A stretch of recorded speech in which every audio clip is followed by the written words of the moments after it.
এনসিপিআই এর সঙ্গে গতকাল দফায় দফায় বৈঠক হয়েছে। আপনারা জানেন সকালে এনডিএর বৈঠকে যেমন তারা উপস্থিত ছিলেন, তারপরে দু দফায় মুখ্যমন্ত্রীর সঙ্গেও বৈঠক হয়। ইতিমধ্যেই লোকসভায় কিন্তু আসন পুনর্বিন্যাস নিয়ে বিজেপি চিন্তিত। ইতিমধ্যেই মহিলা সংরক্ষণ বিল আসন না বাড়িয়ে তারা করার চেষ্টা করেছিলেন, সেই কারণে আগেই বাতিল হয়ে গিয়েছিল। আর এবার আসন যদি পুনর্বিন্যাস হয় সেক্ষেত্রে রাজ্যে রাজ্যে কিন্তু আসন সংখ্যা বাড়বে, যাতে জনপ্রতিনিধি হিসাবে তারা প্রার্থী হিসাবে তারা আবেদন করতে পারবেন এবং জনপ্রতিনিধি হিসাবে নির্বাচিত হওয়ার একটা সুবিধা রয়েছে। মুখ্যমন্ত্রীর সঙ্গে বৈঠকে এমন আশ্বাস পাওয়া গিয়েছে বলে জানা যাচ্ছে। বিজেন্দ্র সিংহ আমাদের প্রতিনিধি রয়েছেন টেলিফোন লাইনে। বিজেন্দ্র, ইতিমধ্যেই আমরা জানি যে মূলত বিজেপির যে 4টে এজেন্ডা রয়েছে তার মধ্যে অন্যতম গুরুত্বপূর্ণ হচ্ছে লোকসভার আসন পুনর্বিন্যাস। সেক্ষেত্রে মুখ্যমন্ত্রীর সঙ্গে যে বৈঠক হলো, এনসিপিআই সাংসদদের কি আশ্বাস তারা পেলেন? দেখো, সব থেকে বড় আশ্বাস তারা পেয়েছেন বলা যেতে পারে। কেন কি, যখন এই 20 জন সাংসদ টিএমসি ছেড়ে এনসিপিতে যোগ দিচ্ছিলেন, তখন টিএমসি যারা কালীঘাট টিএমসি রয়েছেন বা অন্যান্য রয়েছেন এই প্রশ্ন তুলছিলেন কি এরা জোড়াফুল চিহ্নে মমতা বন্দ্যোপাধ্যায়ের মুখ দেখিয়ে লোকসভায় পৌঁছেছেন, তারা তার নামে জয়ী হয়ে এসেছিলেন, আর তারা লোকসভায় জিততে পারবেন না, এনসিপিআর কোনো অস্তিত্ব নেই এবং জোড়াফুল সিম্বল ছিল তাই তারা লোকসভা পৌঁছতে পেরেছিলেন। এ কথাও বলা হচ্ছিল কালীঘাট তৃণমূলের তরফ থেকে। এবং কোথাও না কোথাও এই 20 জন সাংসদদের মধ্যেও এটা অসামঞ্জস্য ছিল যে তারা এর পরে প্রার্থী হবেন কি হবেন না, হলে তারা এনসিপিআই হবেন নাকি বিজেপির হয়ে হবেন।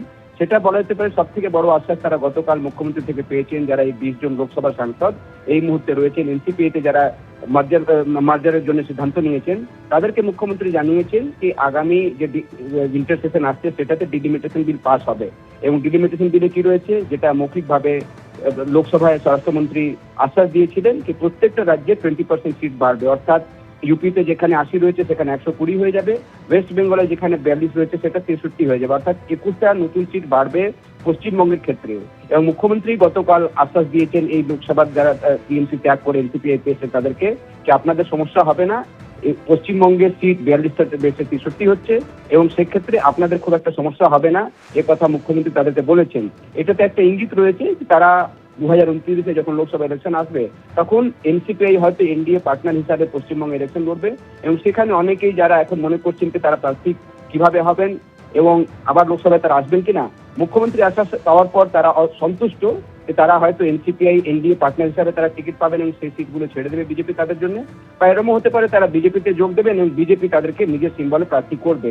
যেহেতু প্রার্থী সংখ্যা এই মুহূর্তে পশ্চিমবঙ্গে 42 রয়েছে লোকসভা সিট, সেটা যখন 63 হয়ে যাবে তো সিট বাড়বে, তখন প্রার্থী চাইবে, বিজেপি চাইবে ভালো প্রার্থী এবং সেই জায়গা থেকেই এই আশ্বাস তারা পেয়েছেন যে এই 21টা আসন যখন বাড়ছে, 20 জন যারা এনসিপিআইতে এসেছেন তারা হয়তো এনডিএ পার্টনার হিসাবে সেখানে প্রার্থী হতে পারেন এনসিপিআই হয়ে, না হলে বিজেপির হয়ে তাদেরকে প্রার্থী করা যেতে পারে, এরকম একটা ইঙ্গিত পেয়েছেন এনসিপিআই নেতারা গতকাল।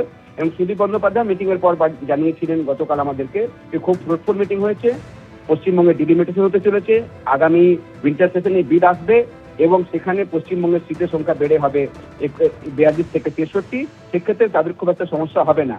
এই যে সমস্যা হবে না সেটাতেই ইঙ্গিত দিচ্ছেন এনসিপিআই নেতারা সাংসদরা, তারা আগামী 2029 লোকসভা ইলেকশনে হয়তো এনসিপিআই এনডিএ পার্টনার হিসাবে ইলেকশন করবে, না হলে হয়তো বিজেপির হয়ে তারা প্রার্থী হতে পারেন, এরকম একটা তারা আশ্বাস ইঙ্গিতপূর্ণভাবে মুখ্যমন্ত্রী থেকে পেয়েছেন গতকাল মিটিংয়ে। বিজেন্দ্র, ধন্যবাদ।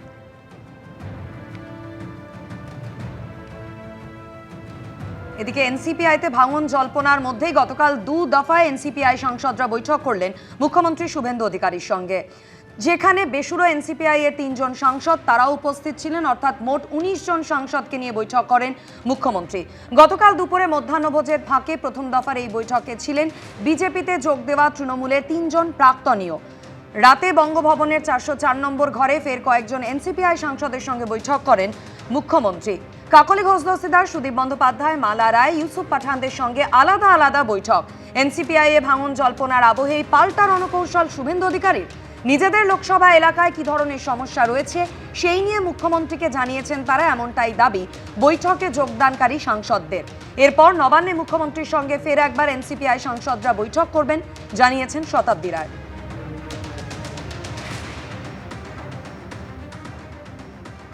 ভালো মিটিং হয়েছে, তার কারণ হচ্ছে যে আমাদের এলাকার যে ডেভেলপমেন্টের কথা প্রথম থেকে বলা হচ্ছে যে কি করা হবে, তার মধ্যে উনি স্পেসিফিক্যালি বলে গেছে কতগুলো রাস্তা দেবে, কতগুলো আইসিডিএস সেন্টার দেবে, কতগুলো এমপিদের যেমন অন্নপূর্ণা ভান্ডারে অ্যাপ্লাই করেছে কিন্তু পায়নি, এরকম 5,000 করে একটা এমপি রেকমেন্ডেশনে আসবে।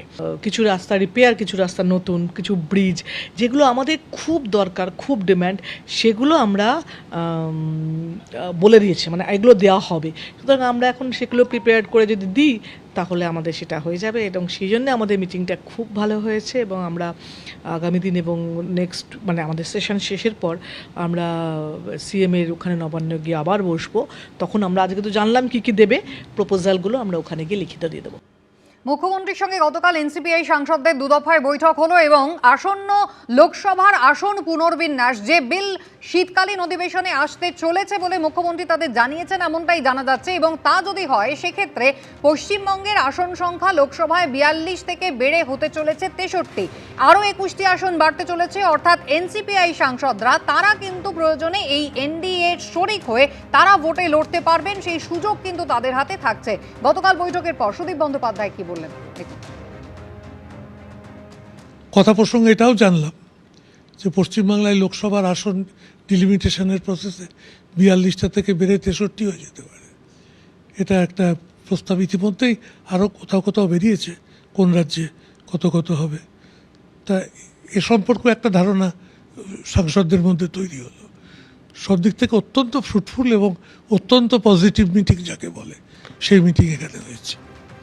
এদিকে গতকাল প্রধানমন্ত্রীর নেতৃত্বাধীন এনডিএর বৈঠকে অনুপস্থিত থেকে অস্বস্তি বাড়ালেন সংখ্যালঘু অধ্যুষিত মুর্শিদাবাদ জেলার এনসিপিআই এর 3 জন সাংসদ। যদিও গতকাল দুপুরে এবং রাতে বঙ্গভবনে মুখ্যমন্ত্রীর ডাকা বৈঠকে হাজির ছিলেন আবু তাহের, খলিলুর রহমান এবং ইউসুফ পাঠানরা। এনডিএতে আমরা থাকবো না, আমরা বিজেপিতেও যাব না। আমাদের মধ্যে 20 জনই আছে। ভাঙা গড়ার খেলার মধ্যেই পশ্চিমবঙ্গের রাজনীতি ঘিরে দিল্লিতে ফের নতুন চমক। उसमें बहुत नाराजगी है ये 20 एमपीज को। আমি কাল প্রধানমন্ত্রীর সঙ্গে দীর্ঘক্ষণ ছিলাম। সুদীপ একটা রাজনৈতিক জোচ্চোর। মঙ্গল মিলনে যখন ফের একবার কাছাকাছি এনসিপিআই এবং বিজেপি, তখন বৈঠকে অনুপস্থিত থেকে অস্বস্তি বাড়ালেন সংখ্যালঘু অধ্যুষিত মুর্শিদাবাদ জেলার এনসিপিআই এর 3 সাংসদ।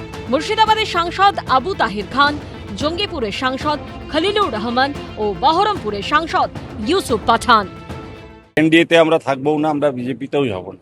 আমাদের বিভিন্ন কাজকর্ম নিয়ে, বিভিন্ন এলাকার উন্নয়ন নিয়ে আমরা কোনোভাবেই কোনো মতেই বিজেপিও করবো না, এনডিও করবো না। এনডিএ রাজ্য মিটিং ছিল, আমরা যাইনি। 3 জন সাংসদই আমরা যাইনি। এনসিআই সাংসদ আবু তাহির যখন এই কথা বলছেন, তখন আরেক এনসিপিআই সাংসদ রচনা বন্দ্যোপাধ্যায়ের মুখে শোনা গেল অন্য কথা। We are supporters of NDA, so naturally we are part of NDA. তবে প্রধানমন্ত্রী নেতৃত্বাধীন বৈঠকে না গেলেও দুপুরে বঙ্গভবনে মুখ্যমন্ত্রী শুভেন্দু অধিকারীর বৈঠকে হাজির ছিলেন মুর্শিদাবাদের 3 সাংসদও। आप पता कर लीजिए, काउंट कर लीजिए ना, वो थोड़ा पिक्चर लोग उठाया ना डालेगा, काउंट कर लेना 1 2 3 4 5 करके। देखते रहिए, ये तो पहले झांकी है, अभी बहुत कुछ बाकी है। পুলিশকে দিকেই তো আজকে ভয় দেখাচ্ছে, এমএলএদের ভয় দেখাচ্ছে, এমপিদের পরিবারকে ভয় দেখাচ্ছে। কোথাও কোথাও আমি শুনেছি হয় বিজেপি যা বলবে সেই দলে চলুন, তা নাহলে জেলে চলুন। তাহলে কি আরো ভাঙাভাঙির খেলা চলবে?